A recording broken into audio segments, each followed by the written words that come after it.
Express sine of 75 degrees in surd form. Now a surd is a square root, or any root, could be a cubed root, but we will just see square roots here.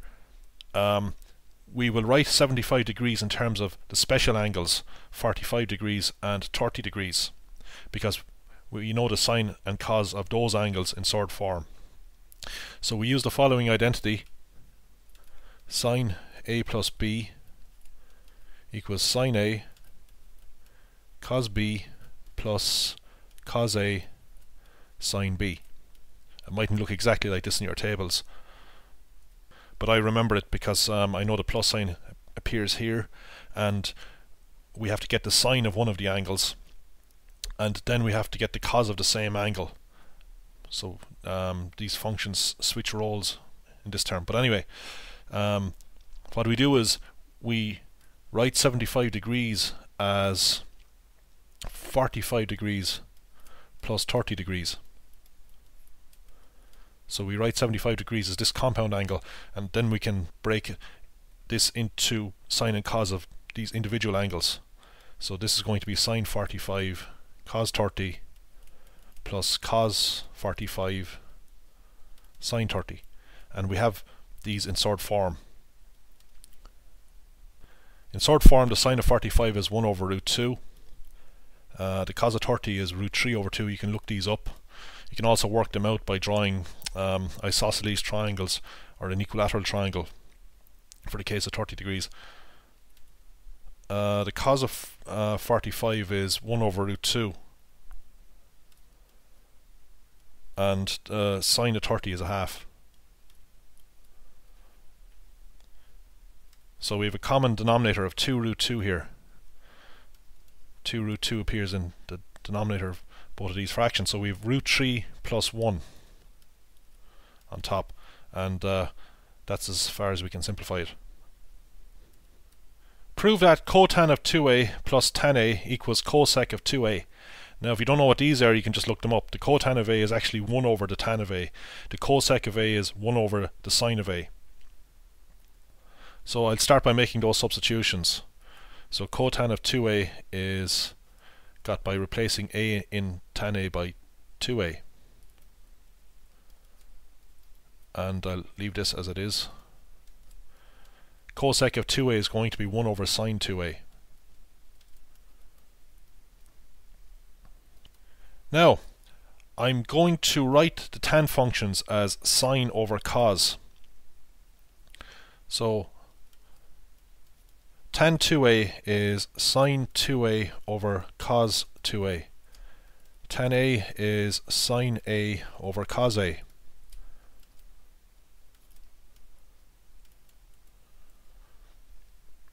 Now we have 1 divided by this. That's the same as 1 multiplied by this fraction inverted. So all of this here is just cos 2a over sine 2a. Or if you like, you could think of multiplying above and below by cos 2a, and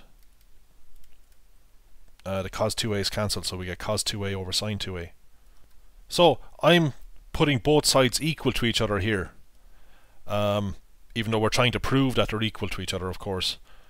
The idea is we keep going until we get to something that's fairly obvious, or something that's a known identity.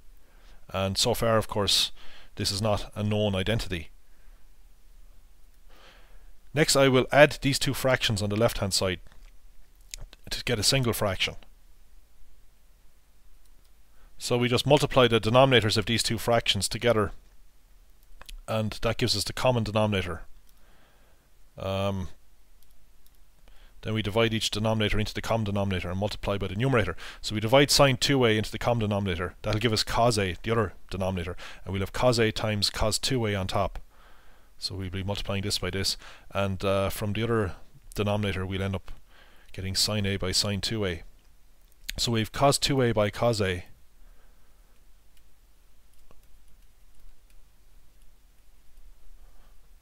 and we have sine a by sine 2a. So here is one way to prove this. I'm going to look at the numerator here and see that it has the same form as cos a cos b plus sine a sine b. It's got that form. And an identity for cos A cos B plus sin A sin B is cos of A minus B. We just have to be careful here. Here's the cos A. So A is just A. If we compare the general form of the identity to this particular expression, sin A is sin A. But you can see now that angle B must be 2A. And the same here. So I'll just show angle A here. I'll just highlight angle A. So you see that the expression on top in the numerator of this fraction has got the form cos A cos B plus sin A sin B, where angle A is just A, but angle B is 2A. So we can write the top as cos A minus B. A is A, B is 2A. So we can write the top as cos A minus 2A. And we want to prove that this is equal to 1 over sin 2A. Now something I should have done or could have done on the previous line was to cancel sin 2A from both sides. That's like multiplying this fraction by sin 2A and multiplying the right hand side by sin 2A. So basically we just have 1 over 1 here. So we just get 1 on the right hand side. So now we have cos A minus 2A over cos A equals 1. Now cos A minus 2A is cos minus A. Now is this true? Well, we have the cos of a negative angle here, and the cos of minus A is just the cos of A. You can look that up if you like. So the cos of minus A is cos A, and we've cos A divided by cos A. Well, that's obviously 1. Here's another way. Okay, we're starting with this, but I won't be using this identity here. I'll just cancel the sin 2A's from both sides, multiply both sides by sin 2A, and I leave this expression on top. We'll have cos A underneath, and we'll have 1 on the right hand side after we've multiplied both sides by sin 2A. Now I'm going to use an identity for cos 2A. That's in tables. It's 2 cos squared A minus 1, and this is multiplied by cos A on top, and we have sin A times sin 2A. So I'll use another double angle identity for sin 2A. That's 2 sin A cos A. So these are the double angle identities. So I'm reducing functions with double angles in them to functions with just single angles. So cos 2A becomes cos squared A. So we just have a 1A here, and we just have 1A's here. So that's often a good strategy. Try to get all the angles the same. Or if you can't do that, try to get the functions the same. Well, here I'm trying to get angles the same. So now we divide this by cos A.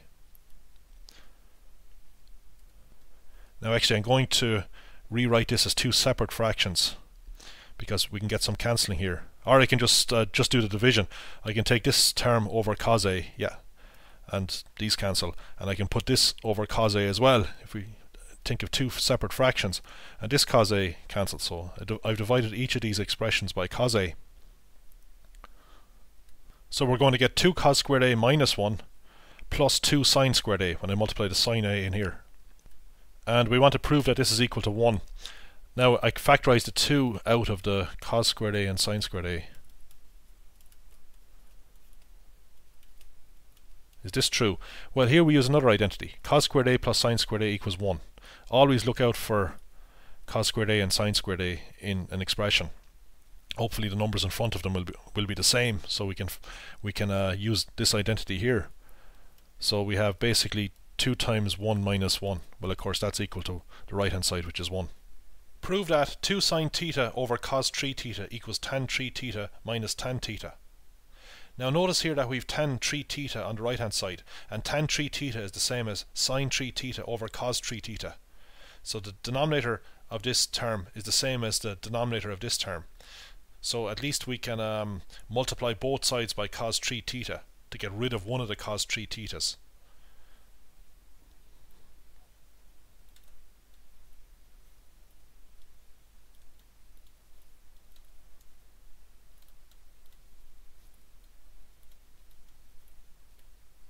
I'll write tan theta here as minus sine theta over cos theta.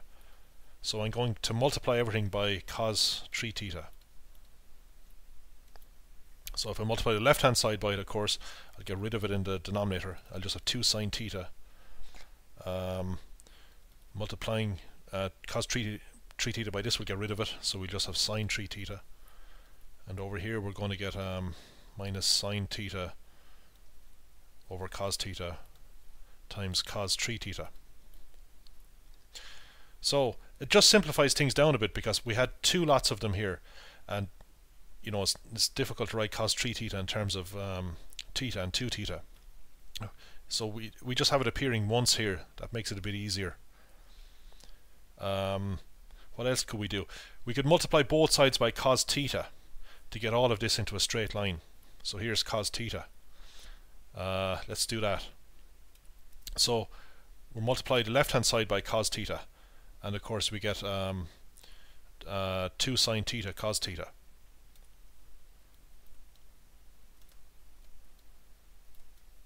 Now multiply the right hand side by cos theta. We'll have cos theta by sine 3 theta.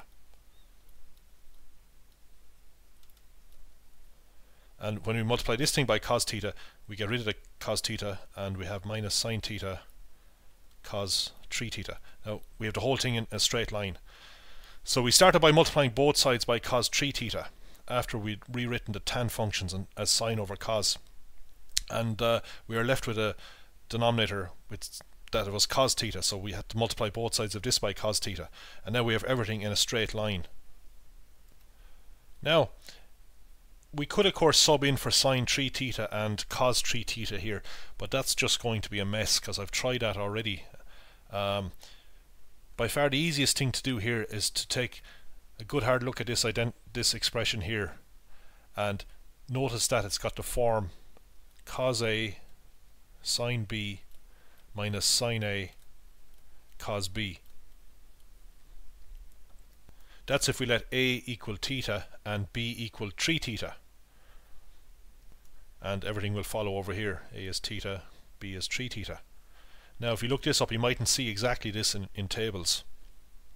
However, you will see this, which is very close to this.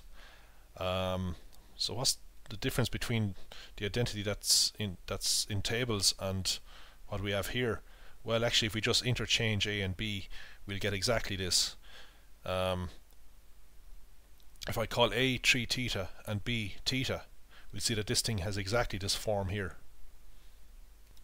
So you just go to your tables basically, and if you get an expression like this that has products of cos and sine appearing twice, and if there's a minus sign, then you're looking at sine of A minus B, and then you need to just match up A and B with the angles given here. So if we let A equal 3 theta and B equal theta, everything, you'll see that this here has exactly the same form as this. We have the minus sign. A, as I said, is 3 theta, so we have cos A, which is cos 3 theta, and B is the theta here. So you know it won't come out in exactly this form. It's highly unlikely, but you need to just go to tables and look at the sine A minus B identity, or the sine A plus B, or the cos A minus B, or whatever. So if your product's a cos and sine, then it must be a sine identity, because the cos identity is cos A cos B. So we have products of cos here, and then we have sine A sine B. So it can't be this one. Actually, this should be a plus sign here, but we're not using this identity. Now, of course, this might look tricky, but it's much easier than actually trying to write sine 3 theta in terms of theta, or cos 3 theta in terms of theta. That becomes a horrible mess. So I'll apply this, and we've reduced everything down considerably. So the left hand side is 2 sine theta cos theta. Actually, I'll just apply an identity to this. This is one of the double angle identities. This is equal to sine of 2 theta. You know the identity sine 2A equals 2 sine A cos A. So that's the left hand side. Now the right hand side is just going to be the sine of this compound angle, A minus B, where A is 3 theta and B is theta. And there we have it. Sine 3 theta minus theta is sine 2 theta. I think that this is the quickest way to do this problem.